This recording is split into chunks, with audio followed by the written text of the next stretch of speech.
News Maharashtra K9 आवाज जनतेचा।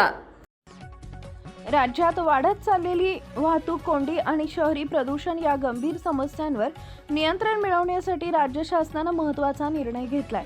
राज्यात आज म्हणजेच 9 मार्च पासून नवीन ऑटो रिक्षांना परवाने देण्याची प्रक्रिया तात्पुरती थांबवण्यात आली आहे। परिवहन मंत्री प्रताप सरनाईक यांनी ही माहिती दिली आहे। मंत्रिमंडळाशी चर्चा करून आणि स्पष्ट कार्यपद्धती म्हणजेच SOP तयार केल्यानंतरच पुढे नवीन परवाने देण्याबाबत निर्णय घेतला जाईल असं त्यांनी स्पष्ट केलंय। त्यामुळे सध्या राज्यभरात नवीन ऑटो रिक्षा परवाने मिळणार नसल्याचं स्पष्ट झालंय।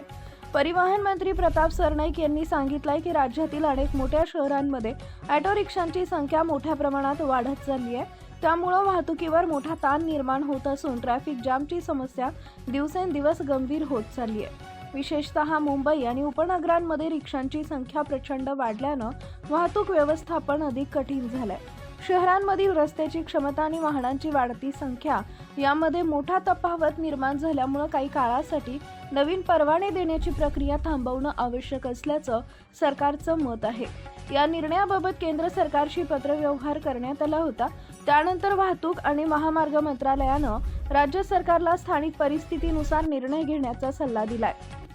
राज्यातील 5 लाखांपेक्षा जास्त लोकसंख्या असलेल्या शहरांमध्ये ऑटो रिक्षा परवान्यांबाबत निर्णय घेण्याचा अधिकार राज्य सरकारकडे असल्याचंही त्यांनी स्पष्ट केलंय।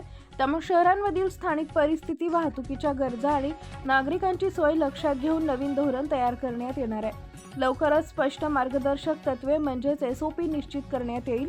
मंत्रिमंडळात चर्चा झाल्यानंतर आणि नवीन धोरण अंतिम झाल्यानंतरच राज्यात पुन्हा ऑटो रिक्षा परवाने देण्याची प्रक्रिया सुरू केली जाईल असंही परिवहन मंत्री प्रताप सरनाईक यांनी सांगितलं।